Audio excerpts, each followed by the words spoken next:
Hey everyone.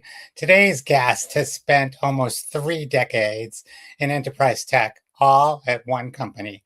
And that company itself has been building automation tools for over 40 years. That kind of loyalty on either side is rare. He also holds an unusual dual title, CTO and head of marketing, at the same company by the same person. We're going to talk about that company's AI strategy because it's the law and dig into something the company just announced, a move to outcome-based pricing that ditches the per token and per seat model most software vendors are still running. I'm Ron Miller, and this is Fast Forward on PPN.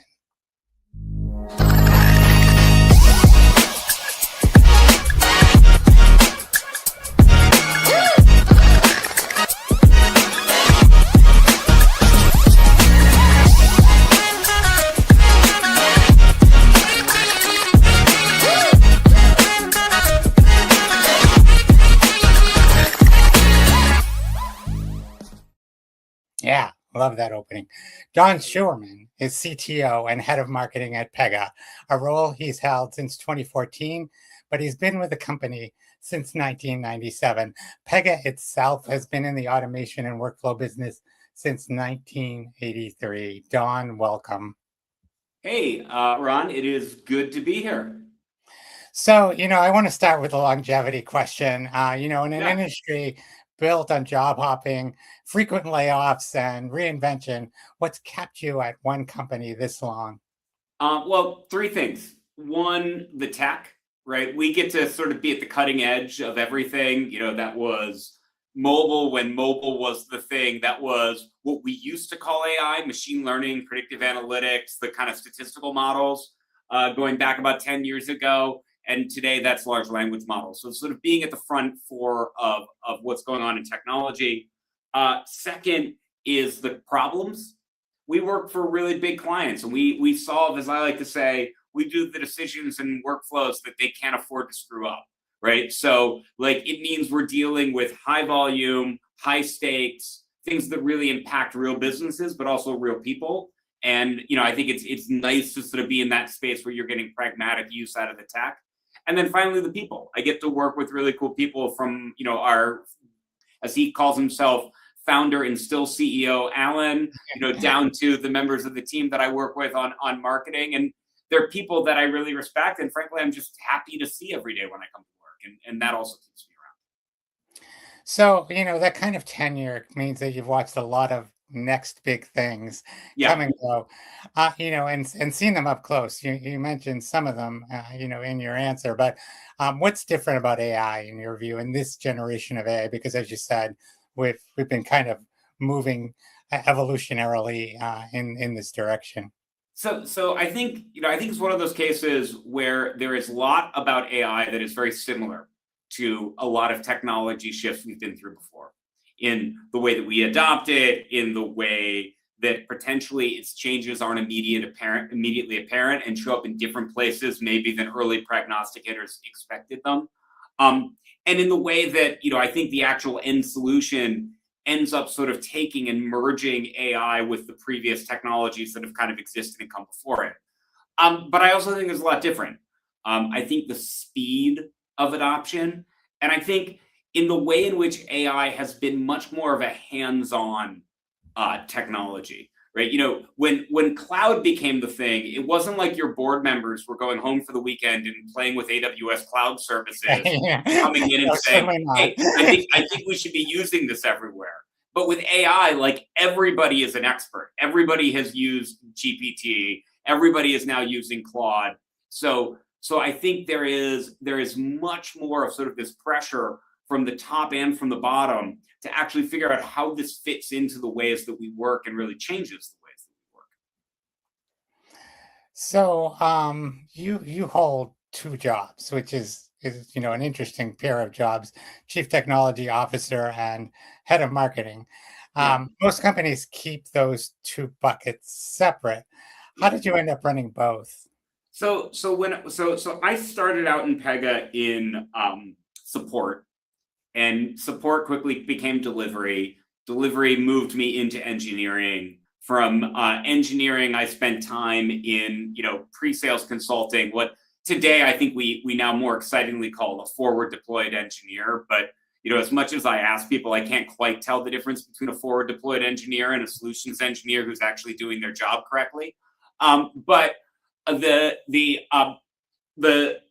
I moved into the CTO role, it was really to take on the product strategy, product marketing, right, and sort of tie that into what our engineering team was doing and be that conduit. And I've always said that CTO is as much about being a chief translation officer these days as it is about being a chief technology officer. It's how do we translate what our technology is doing out to the market, and how do we translate what our clients actually need back into our technology so that we keep that sort of bi-directional flow. And from there, once you have product marketing, just kind of over time, I naturally picked up different pieces of the marketing organization. And I think it's actually been pretty timely, because I just actually posted today about how I think in many ways CMOs are becoming brand coders.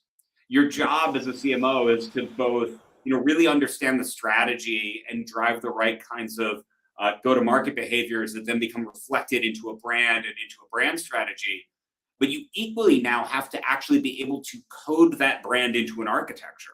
And frankly, quite literally code it into Markdown and into vector embeddings and into a marketing architecture and technology stack that operates both with your existing teams of marketers, but also with the agents that are increasingly automating various steps of the process. So I find it a really interesting space to kind of sit with one foot in the creative side of brand, what we call the sculpture world, and one set in more of the technology side, which is really kind of the watchmaker who has to make sure all the gears fit together and run smoothly. So, from the we're going to get to the external facing use of AI in a few minutes, but I want to talk a little bit about, in your CTO role, how you're using AI internally at Pega, and how that's kind of helping drive what you do with your customers. Yeah, well, so I mean, I think some of the stuff that I will say will not be surprising, right? Our engineers have been using AI to drive a lot of sort of their development work. We've got a capability we call Pega Blueprint, which is an AI engine for designing business processes, and that is basically on a continuous release cycle now. Like, we are putting changes out to that every week, sometimes multiple times a week. And the ability of the team to both move at that pace and continuously innovate has certainly been helped by AI. So the fact that we're now able to deliver more rapid innovations, the interesting thing is it actually makes the judgment part of product management so much more important, because when you can kind of almost literally build anything, you have to spend a lot more time thinking about well, what's the stuff I actually need to build that's going to give real value to clients. I think that's a really good point, that it opens up a world of possibilities, and sometimes that's harder than having a narrow kind of focus. Well, and the same thing is true. The same thing is true on the marketing side, right? Content generation is not the problem now. I can create more content than we would ever possibly need or want. The question is actually, one, how do we bring the judgment to the content that's going to actually be valuable to our clients sort of as they go across that buyer journey? And two, do we have the taste to actually create content that people truly want to engage with, and isn't just more of the kind of meaningless, slop that frankly is starting to show up a lot on places like LinkedIn and other feeds that I'm in. So, I mean, that's an interesting question in itself, right? The velocity does come with a series of its own problems. It solves some problems, you can move faster, but it creates problems in that you have to, you have to be able to pick and choose. How do you kind of control that velocity so that you're not, from a marketing side, creating stuff that, you're creating a lot of stuff, but nobody wants to read it? Because, I saw something on LinkedIn today by an old friend of mine, Scott Lee, where he was talking about, you still need to produce quality stuff. People, that doesn't go away. Well, I think one of the things that we're thinking about, and this is true for both marketing, but it's actually even true for some of the stuff that we do with our clients with Blueprint. I think people people have mistaken velocity for a differentiator when Mhm. velocity is really table stakes. Like at this point, being able to move fast, whether it's build marketing content fast, or in our case, help a client quickly redesign and deploy a new business process that has more automation and more capability baked into it. The velocity, yes, we want to do it, but it's a table stake, right? To me, the more interesting question is, can I help you with AI, not just design a process faster, but can I help you design a better process? Can Right. I actually get you so that the end product that you will deliver is of higher quality, has more automation, is a better customer experience, works more effectively across all your channels? Can I actually get you to a better quality outcome with the help of AI, not just a faster outcome? Right? Because I think all of us now are learning how to move fast. The differentiation is going to be both in terms of the marketing content, but frankly, in terms of the software we deliver, which is it better? Am I actually getting you better quality? And I think as a workflow company, you bring up something really, really important. And that's that, trying to slap on AI on a bad process is not going to make that process better. It's going to make maybe it a little faster, but it's not going to make it better because you're going to be incorporating all of the same problems that you had in that process before, right? Well, and in the spirit of everything old is somewhat new again, I want to remind people, didn't we learn that lesson with RPA? That going around and slapping a bunch of bots on broken processes, like, can maybe feel like we're doing stuff, right? I kind of view it as like the equivalent of patching potholes, right? We both live up here in New England. You can go around and patch a pothole, but you know what? I guarantee you go through one winter and you come back and that patch is going to be gone and the pothole is probably going to be worse than it was before. And eventually, if you want to make things better for people, you need to think about where does the road really need to go? And are you actually paving and building the right road for people to run on? Yeah, that's a great analogy. You should see my neighborhood. It's just a series of patches that break down. Um, you know, I think that sort of brings us to the human element. And you recently did a video on LinkedIn where you talked about Satya's recent memo and the importance of human capital to the quality of AI. And I think it's an important distinction given some of the hype around AI replacing jobs. And, certainly Microsoft has been involved in that hype.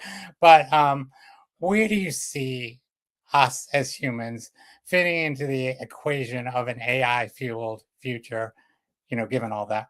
Well, like I think I am not one of the people who stresses out about AI developing a consciousness and right, like I it is a powerful tool. It is a tool that probably has more power than any tool I've seen emerge in my lifetime anyway.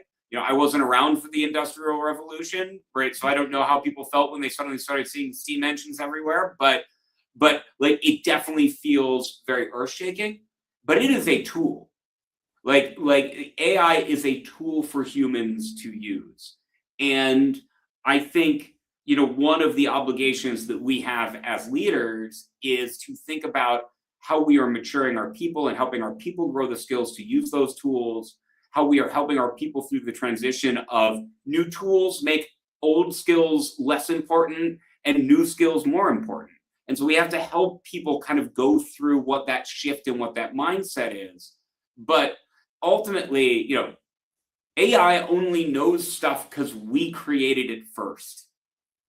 And we need as humans, I think, to keep a lot of that in mind. I think it's great marketing for AI companies to tell you that every knowledge worker job on the planet is their total addressable market, right? Like that's great. It's That's great. it's sort of a terrible marketing message, though, isn't it? Well, but like my cynical view is, man, that certainly helps drive up valuations when you want to IPO, right? Absolutely.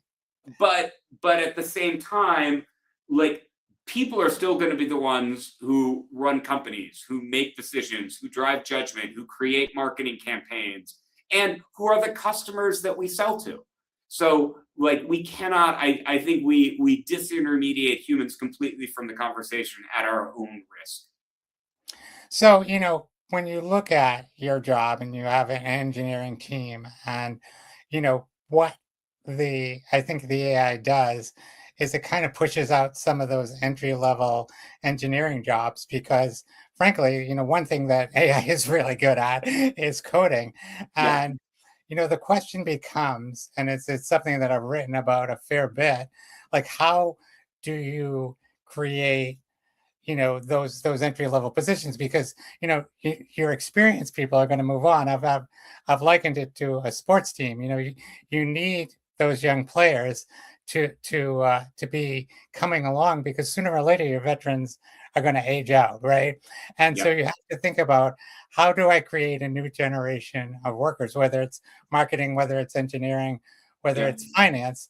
And I'm wondering how you guys are thinking about that at Pega. Yeah, I think one of the things that I've noticed is the people who are most effective with using these tools are the people who actually have already built the craft, right? They've spent 10 years writing code. They've spent 10 years writing marketing copy. They've spent 10 years building financial statements or doing data analysis. So when they go into the tool, they bring 10, 15 years of judgment right into that experience. And the tool makes them that much more impactful. And I think I do have a real worry of, if we disintermediate people from building up that judgment, right? From doing some of that entry level work, like of just like, man, hammering through 15 different options for copy lines or banging out, a whole bunch of scripts to automate your overnight build, right? Like those, if we take some of those roles away, how are we building that foundational and understood knowledge, right? And I don't think, by the way, I don't think I'm saying anything profound. I think like people in the legal profession have been saying the same thing, right? You work forever as an associate, and yeah, it's sometimes really tough work of just grinding through case histories. But boy, that brings you a lot of knowledge and experience when you actually become an associate and a partner. And so um, I think we need to be continuously creating moments for people to lean in and put their own judgment into work, right? I personally am very protective about when I use AI to write. For stuff that I think is critical, like white papers or big announcements inside the company or, presentations I want to give, I want the first draft always. I want it to be mine and I want it to be my idea. And then I may use AI like a sparring partner to like poke holes in this thing or give me, but I need to be the one starting with the idea, or else I feel like that skill of mine is going to dull. And I don't believe even in an AI world that I can let some of those skills dull. But that sort of like doesn't address the problem, which is how do you get to that level of experience when that job is going away? How are you addressing that as a company? Because are you hiring entry level people to kind of have that Yeah, bench? we're still bringing in both junior developers. We're bringing in junior people on the delivery side. I'm actually hiring more, in the marketer on the junior side, right? Because I'm also looking. I think the interesting opportunity is I need people who early on in their career start developing interdisciplinary skills. And I think one of the interesting things that I think may happen. And by the way, I worry that anybody who tells you definitely what's going to happen, like is lying to themselves because none of us really know. But No. I think one of the things that may happen is we will see less and less career ladders that look like more and more specialization. Because a lot of career ladders are traditionally geared towards specialization, right? I get into an area and then I get more and more specialized. Like I come in and I get into marketing and then I become a copywriter and then I manage a team of copywriters and I become really expert in sort of this area. Whereas I actually think over time, AI is going to reward more broadness. It's going to reward people who come in and actually build depth of like, yes, I worked in marketing, but I was a product marketer. And then I did competitive analysis. And then I did brand work. And then I wrote some copy. And by the way, I also picked up some coding skills and I understand how agent architectures work. And now I can put all that together to build a system. And I think the opportunities for people coming in is bringing some of that interdisciplinary skill of like, yes, I'm natively savvy in the technology, but I'm also going to dig in and actually learn the craft that I want the technology to do. So I want to shift gears for a second here, Don, and talk about your new pricing model. You moved away from a token and seat-based pricing approach to charging what you call per case. Yeah. And why is your company taking this approach when the cost of tokens are taking center stage and somebody has to pay for this? So yeah, and I just want to be clear. In some cases, this isn't a change for us. So Right. we started doing per case pricing almost a decade ago, because we kind of realized that in our world, if our job is to automate more and more of the work, if we're doing our job, you should actually need fewer seats of our software over time. Right. And so we wanted to make sure that both the value we were getting and the value the customer was tied to a shared metric. And to us, the best metric for that was, well, how much work are you asking the system to do? And so we measure that by case, right? So, roughly, if a case is if you process insurance claims, an insurance claim is a case. Or if you manage customer service requests, every customer service request is a case that needs to get resolved. And that's been core to our pricing model for 5-10 years now. But what we realized is with tokens coming on and people increasingly wanting to add AI agents into that case, we realized the clients aren't going to want to pay an unpredictable counter based on how much AI you use. They still want to actually pay something that is tied closer to the outcome, the work that's actually being done. And we also realized that we had an architecture where for a lot of the work that we do inside our clients, right, which is, again, as I like to describe it, workflows that they can't afford to get wrong. Like they just have to do them right. You actually don't want AI doing massive amounts of that reasoning at runtime. Because one, it's unpredictable, and two, the cost isn't predictable. And it doesn't scale when you have to do hundreds of thousands or tens of millions of those cases every year. So instead, if you use the AI reasoning at design time, which is what we do with Pega Blueprint, to figure out what the workflow should be and actually get it right, get it approved, get it locked in, then at runtime, the end-to-end execution and context is managed by the workflow. And the agents are just doing small tasks inside the workflow. What that means is the context window that I have to pass to the agent is very, very small. I don't need to pass the agent the full context of the workflow. I don't need the agent to carry every step of the workflow at every subsequent step. So that smaller context window then leads to less drift, so less risk of the agent getting wrong. But it also means the agent isn't looping through reasoning tokens again and again and again at every step. So when we ran the numbers, we realized that we could actually charge people a simple uplift based on the number of cases that they do, and felt pretty confident that they could deploy as many agents as they want inside that workflow, and we would keep the token costs in range. So that's what we've done. So, I mean, I've talked to other, software company executives who have talked about the cost of tokens, and they can't absorb them forever. So somebody has to pay for them. Often people are talking about outcome-based pricing.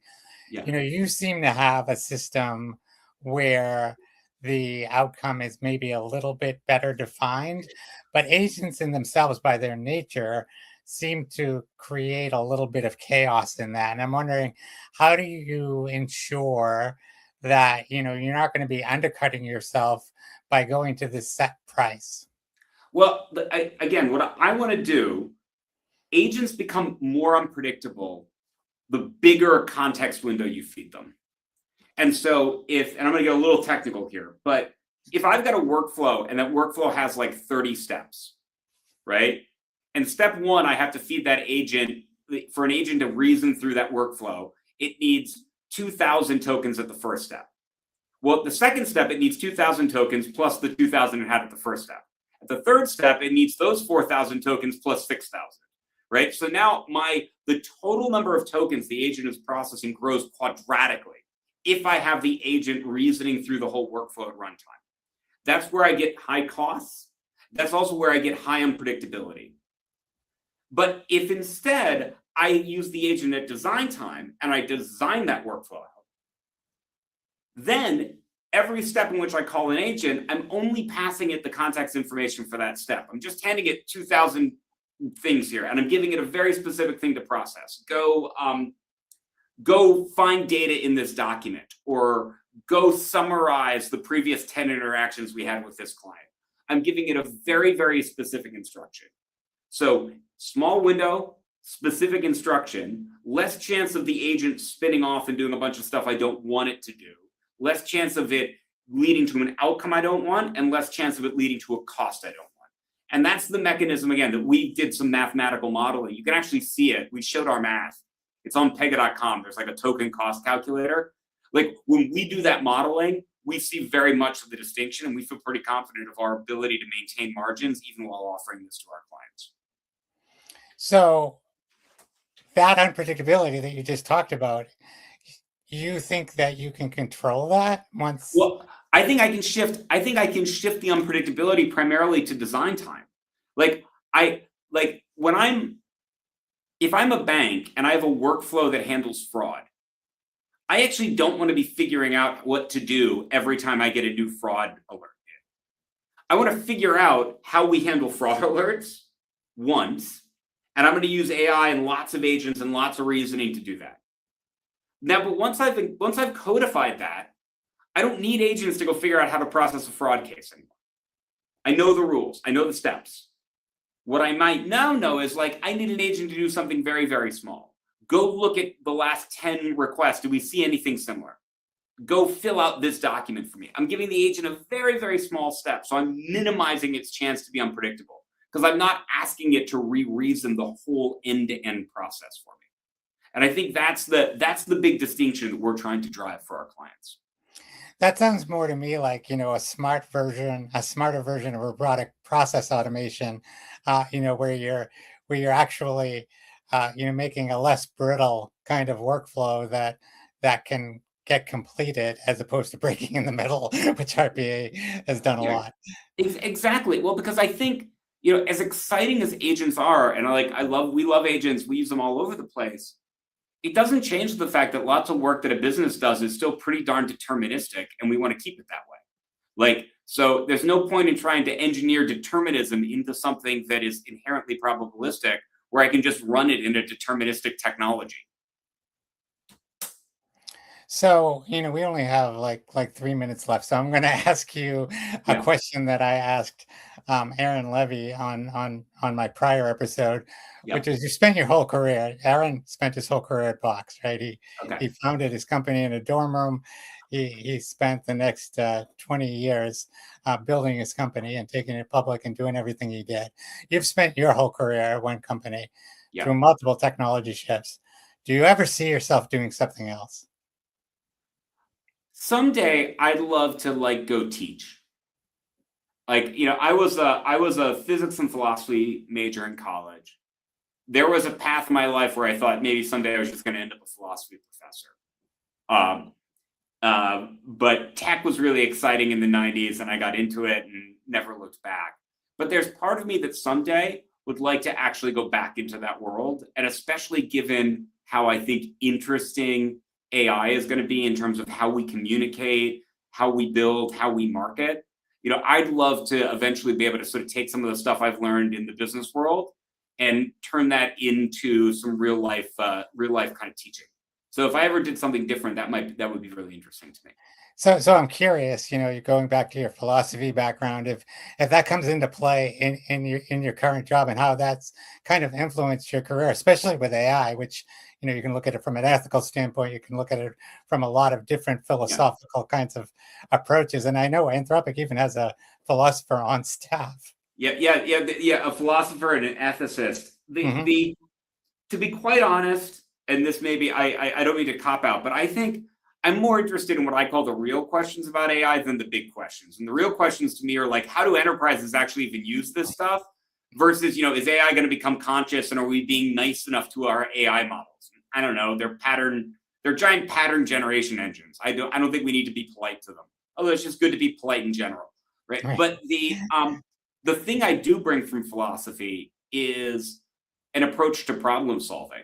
Like, so much of what you learn in a philosophy degree is how to break down a problem, how to separate it into component parts, how to then diagnose different parts of an argument, how to communicate that argument, how to stack up proof points behind an argument so the argument holds up, right? And whether you're writing code or building a marketing campaign, I find like that problem solving and argument making, that was the invaluable part of my education coming into this.